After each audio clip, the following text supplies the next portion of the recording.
तो देखो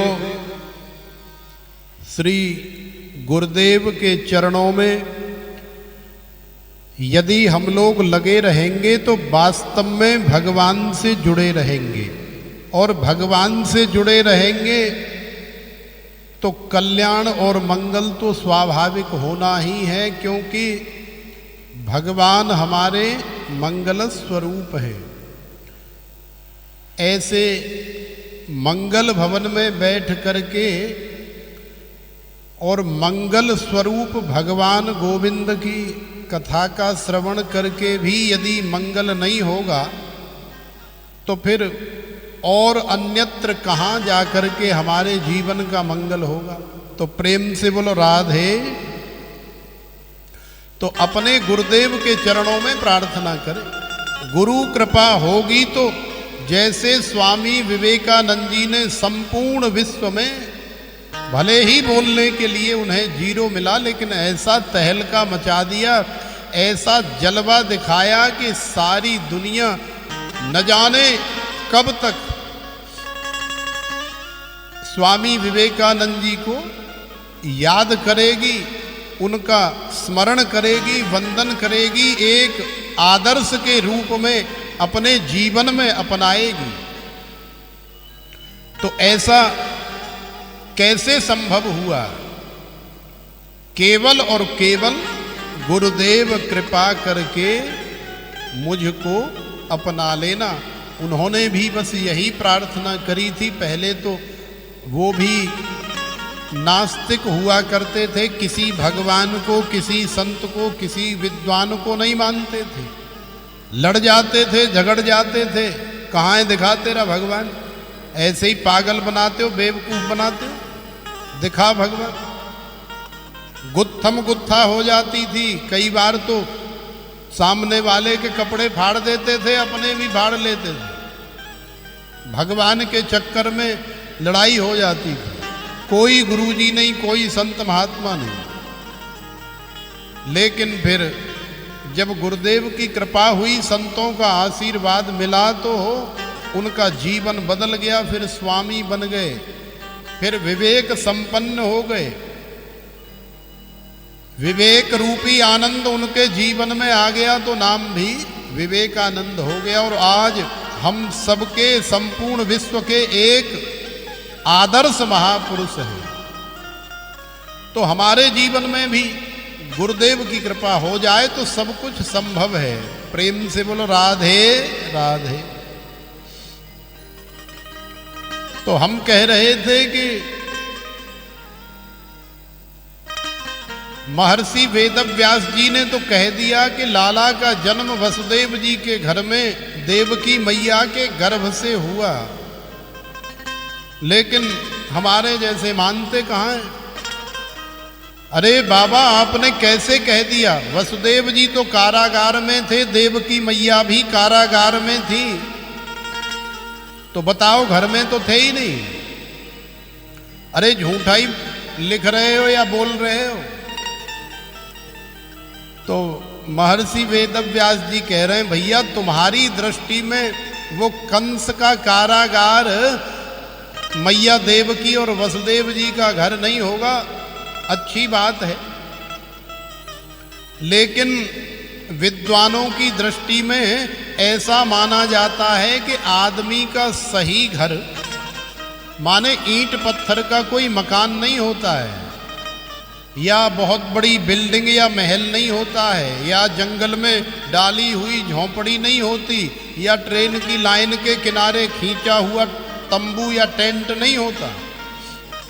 आदमी का घर जो है, न गृहम गृहमित्याहु गृहिणीम गृहम उच्यते, वही वास्तव में गृह को उच्चता की तरफ ले जा सकती है, जो आपकी गृहिणी है।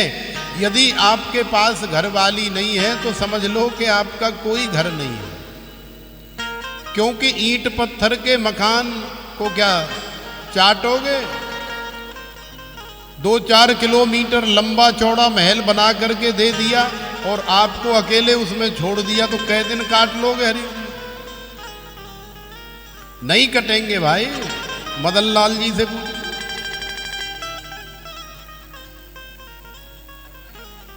कहाँ कट रहे हैं? चौथे दिन जम्मू चले जाते हो, कह रहे हैं कट रहे हैं हमारे, और यहाँ आते हो, यहाँ भी आपको हमेशा वही खूब बढ़िया रंग बिरंगा माहौल मिलता है। तो ऐसे नहीं, अगर यहाँ कोई नहीं होता, एकदम अकेले कितने दिन काटे? अरे 4 दिन, 6 दिन, 10 दिन, 20 दिन, महीना, बस चलो 1 साल काट ली बस। इसके बाद तो फिर भी जाना पड़ेगा, जाना पड़ेगा कि नहीं? कितने दिन रहोगे बाल बच्चों के बिना, घरवाली के बिना? तो ईंट पत्थर का मकान घर नहीं होता है। घर तुम्हारा, तुम्हारी भार्या होती है, धर्म पत्नी। यदि वो तुम्हारे साथ है तो तुम जंगल में किसी पेड़ के नीचे भी रह रहे हो बिना तंबू ताने, तो भी वो तुम्हारा घर है। वो तुम्हारा घर तुम्हारे साथ है। अपने घर को आप कहीं भी ले जा करके बसा सकते हैं। क्या ईंट पत्थर के मकान को यदि वो तुम्हारा होता, तो जब एक दूसरी जगह से हम लोग शिफ्ट होते हैं, कोई अपना मकान बुलडोजर से नीचे से उखाड़ करके और कहीं दूसरी जगह ले जाके शिफ्ट करता है क्या? नहीं करता ना, पैसे ही तो लेता है, घर तो नहीं लेता। भाई जो तुमने कोठी बनाई है, यदि वो वास्तव में है आपकी है, तो जब आप कहीं 100 किलोमीटर दूर जा करके बसे, तो वो कोठी को उखाड़ करके क्यों नहीं ले गए? वहां जमीन ले ली आपने, तो उसी कोठी को आप बिल्डोजर से, मशीन से उठाओ और अपनी जमीन में रख लो, यदि वही तुम्हारा घर है तो वो तुम्हारा घर नहीं है। तुम्हारा घर वो है जो तुम अपने साथ ले करके जा रहे हो, उसे तो छोड़ के नहीं जाते ना। तो वही तुम्हारा असली घर है। तो न गृहम गृहमित्याहु गृहिणीम गृहम मुच्यते। तो महर्षि वेदव्यास जी ने कहा कि देखो भाई लाला, वसुदेव जी के घर में कन्हैया का अवतार हुआ, जन्म हुआ नंद के लाला ब्रज में प्रकट हुए वसुदेव जी के घर में। इसलिए हमने बोला क्योंकि वसुदेव पत्न्याम देवक्याम। अरे वसुदेव जी की पत्नी देवकी तो वसुदेव जी के साथ में है, तो वसुदेव जी का असली घर तो वही है, ईंट पत्थर का मकान थोड़े ही है। यदि वसुदेव जी की पत्नी देवकी मैया साथ में नहीं होती तो फिर एक अलग बात थी, लेकिन साथ में है तो वो वसुदेव जी का ही घर है। इसलिए हमने बोला कि वसुदेव जी के घर में लाला का अवतार हुआ। लेकिन ऐसे लाला, ऐसे भगवान श्री हरि जो जन्माद्यस्य यतोन्वयादि तरतः, माने जन्मादि विकारों से वो रहित हैं, जिनका न कभी जन्म होता है न कभी मरण होता है, न वो छोटे होते न वो मोटे होते, न बड़े होते न लंबे होते, न काले हैं न पीले हैं न नीले हैं, न जिनका कोई नाम है न रूप है न रंग है न आकार है न विकार है, न निराकार है न साकार है। लेकिन फिर भी अपने भक्तों को प्रेम देने के लिए, फिर भी अपने भक्तों की लाज रखने के लिए, ब्रजवासियों के साथ, ब्रजांगनाओं के साथ में आनंद लेने के लिए, सबको प्रेम रस से भर देने के लिए, जीवन को साकार कर देने के लिए भगवान अपने भक्तों की, क्योंकि मुख्यम तस्य ही कारुण्यम, भगवान का अवतार केवल धर्म की स्थापना के लिए नहीं होता है। केवल भगवान दुष्टों का संहार करके और धर्म की स्थापना करने के लिए ही नहीं आते। भगवान का अवतार मुख्यम तस्य ही कारुण्यम, माने भगवान से प्रेम करने वाले जो प्रेमी जन हैं, भक्ति करने वाले जो भक्त हैं, उनके ऊपर भगवान कृपा करुणा की, प्रेम की बरसात करने के लिए आते हैं, उनके साथ आनंद लेने और देने के लिए आते हैं। अब आते हैं तो दुष्टों का संहार साथ में हो जाता है, लेकिन दुष्टों का संहार करने के लिए, धर्म की स्थापना के लिए नहीं आते। वो तो भाई एक जगह आदमी जाता है तो 4 काम कर ही लेता है। अब यहां आए हैं तो चलो ये भी कर ले, फिर दोबारा से आना पड़े। लेकिन वो जो साइड वाला कार्य कर रहे हैं, मुख्य बिंदु वो नहीं है भगवान के अवतार में। भगवान के अवतार में मुख्य बिंदु केवल भगवान के प्रेमी जन हैं, भक्त जन हैं, जिनके लिए भगवान आते हैं। जन्मादि विकारों से रहित होकर के भी आते हैं। अन्वयाद तरतः अनुपश्चात अयात अगच्छत। तो कंस के कारागार में लाला का जन्म हुआ। ये श्रीमद् भागवत का पहला श्लोक हम लोग समझने का प्रयास कर रहे हैं। समझ लो, कंस के कारागार में लाला का जन्म हुआ और जन्म लेते ही भगवान की माया से सारे कंसादि सब राक्षस जो है मोहित हो गए और कन्हैया अनुपश्चात अयात अगच्छत माने सबको चकमा दे करके और वसुदेव जी के सिर पे सूप में या टोकरी में बैठ करके लाला पहुंच गए गोकुल। गोकुल में चले गए। कंस जो है अपने आप को बहुत ज्यादा चतुर चालाक समझता था। वो सोचता था कि मेरे से ज्यादा चतुर चालाक बुद्धि वाला और बल वाला कोई है ही नहीं सारे संसार में। बहुत दक्ष समझता था अपने आप को। तो भगवान ने बेवकूफ बना दिया। पता ही नहीं लगा कब जन्म हो गया और कब गोकुल पहुंच गए। कंस को तो भनक तक नहीं लगी। और कंस ने कितने सैनिक लगा रखे हैं, कितने सेवक लगा रखे हैं कि अब देवकी का जो अष्टम गर्भ होगा, चूंकि वो मेरा काल है, तुरंत मुझे खबर मिले और मैं अपने इन हाथों से अपने काल को नष्ट करूंगा, उसको समाप्त करूंगा। तो इंतजार कर रहा है, बड़ा चतुर चालाक बन रहा है। लेकिन भगवान से ज्यादा निपुण, भगवान से ज्यादा दक्ष, भगवान से ज्यादा चालाक संसार में कौन हो सकता है? कोई नहीं। भगवान ने बेवकूफ बना दिया कंस को। उधर से वसुदेव जी लाली को ले आए, जो अष्टभुजा देवी का रूप धारण करके कह देती है कि अरे दुष्ट कंस, तू क्या मारेगा मुझे? तुझे मारने वाला तो इस ब्रज मंडल में, इस ब्रज भूमि में उत्पन्न हो गया है। तू अपने आप को बचाने का प्रयास कर। तो देखो, कन्हैया वहां पहुंच गए, कंस को पता नहीं लगा। तो भगवान ही वास्तव में सबसे निपुण हैं, सबसे ज्यादा चतुर चालाक हैं। और गोकुल में जाकर के भगवान सभी ग्वाल वालों के साथ में आनंद ले रहे हैं, माखन मिश्री खा रहे हैं। तेने ब्रह्म हृदय आदि कवये मुह्यंत यस्सूरयः। माने आदि कवये, आदि कवि कौन है भाई? ये मृत्यु लोक बना और ये तीनों लोक बने, 14 भुवन बने। तो सबसे पहले तो भगवान ही है, बीच में भी भगवान है और अंत में भी भगवान ही है। तो भगवान के बाद दूसरी भगवान के जैसी क्या उत्पत्ति हुई? भगवान ने क्या बनाया? क्या बनाया नरेश जी? भगवान ने, पहले तो भगवान अकेले थे, अब फिर भगवान ने अपने अलावा और क्या बनाया? अपने ही जैसा। अरे भगवान ने ब्रह्मा जी को उत्पन्न किया अपने नाभि कमल से।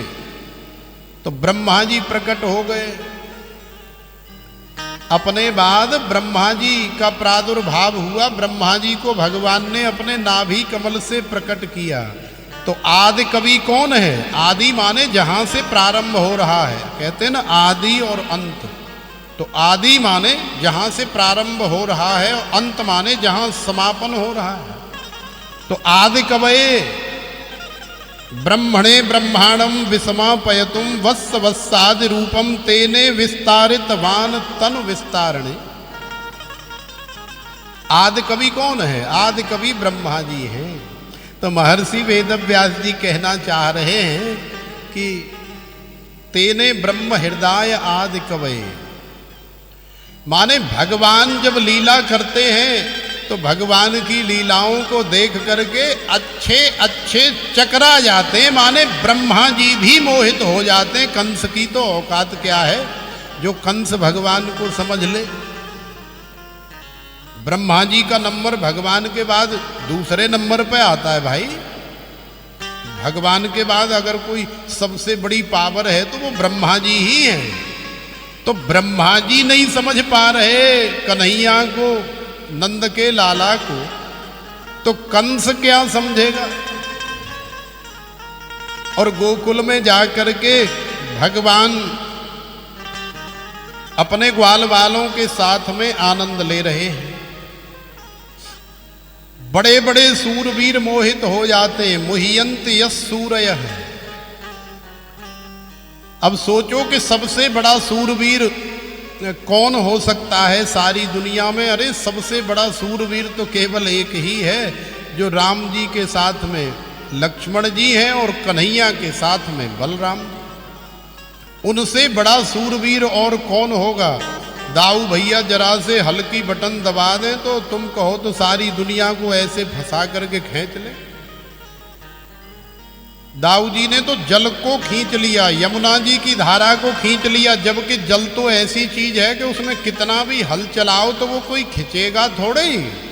लेकिन फिर भी ऐसे सूरवीर हैं, ऐसा प्रताप है दाऊ भैया का कि दाऊ भैया ने यमुना जी में हल गाड़ा और अपने पास खींच लिया ब्रजवासियों को स्नान कराने के लिए। तो महर्षि व्यास जी लिख रहे हैं कि मुह्यंत यस सूरयः, माने दाऊ जी जैसे और ब्रह्मा जी जैसे बड़े बड़े भी लाला की लीलाओं को समझ नहीं पाते, उन्हें देख करके मोहित हो जाते हैं। ब्रह्मा जी मोहित नहीं हो गए थे? कैसे? जब लाला के गैया बछड़े ले गए थे परीक्षा लेने के लिए, तो कन्हैया ने दूसरे बना दिए, ब्रह्मा जी को पता ही नहीं लगा और 1 साल तक वैसे ही डोलते रहे। यार ये क्या हो रहा है हमारे साथ? बार बार कभी मृत्यु लोक में आ रहे हैं, फिर ब्रह्मलोक में जा रहे हैं। ब्रह्मलोक में जा रहे हैं तो गैया बछड़े ब्रह्मलोक में भी दिख रहे हैं, और मृत्यु लोक में आ रहे हैं तो मृत्यु लोक में भी सब जैसे के तैसे दिख रहे हैं। तो अब खोपड़ी कामनाएं कर रही कि हमारे ऊपर कोई भूत सवार हो गया, या हम पागल फागल है गए, या बाबरे है गए, भांग धतूरा तो कछु खायो ना जी का है वो। कमरे में जा रहे हैं तो भी वही चीज दिखाई दे रही है, रोड में जा रहे हैं तो भी वही चीज दिखाई दे रही है। ये है कहाँ गए हो हमारे दिमाग में? चीज तो एक ही है, ये 2-2 जगह और इतनी दूरी दूरी में कैसे दिखाई दे रही है? वही ग्वाल बाल ब्रह्मलोक में, वही यहाँ मृत्यु लोक में। तो ब्रह्मा जी भी चकरा गए, ब्रह्मा जी भगवान की लीला को समझ नहीं सके।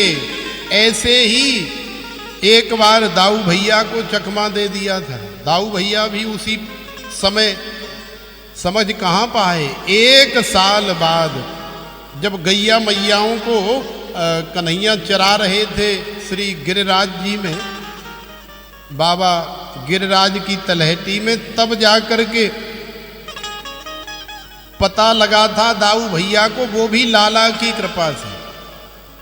क्योंकि जब गैयाओं को पता चला कि आजकल हमारे ये जो बछड़े बने ना, ये कोई साधारण बछड़े नहीं है, ये तो नंद का लाला है, ये तो हमारा श्याम सुंदर है। तो पहले गैयाओं के जो बछड़े थे, पहले गैयाओं के पास जाना हो तो बछड़े दौड़ते थे। लेकिन जब से श्याम सुंदर बने हैं ना, तब से बछड़ा को या बछिया को उनकी माँ गैया यदि कहीं दूर से देख ले तो अब सब उल्टा हो रहा है, अब गैया दौड़ती है। तो देखो हमारे श्याम सुंदर के जीवन में ब्रजवासी ब्रजांगनाएं और गैया मैया, इनका बहुत विशेष महत्व है ब्रजभूमि का। क्योंकि गैया मैया से, गौ माता से तो हमारे लाला ऐसे जुड़े हुए हैं, उनका नाम भी इसीलिए गोपाल है, गोविंद है। ये गौ माता की सेवा कहो या गौ माता के कारण ही लाला का नाम गोपाल है। गैयाओं को पालने वाले गोपाल, गैयाओं के चरण चिन्हों पर चलने वाले, पलने वाले, रहने वाले गोविंद। इसीलिए महापुरुषों ने कहा है कि जब गाय नहीं होगी गोपाल कहाँ होंगे। बड़ा सुंदर भाव है। गैया मैया का स्मरण कर लें, क्योंकि संत ब्राह्मण गैया मैया ब्रजभूमि यही कथा का सार है, श्री धाम वृंदावन में आने का सार है। जब गाय नहीं होगी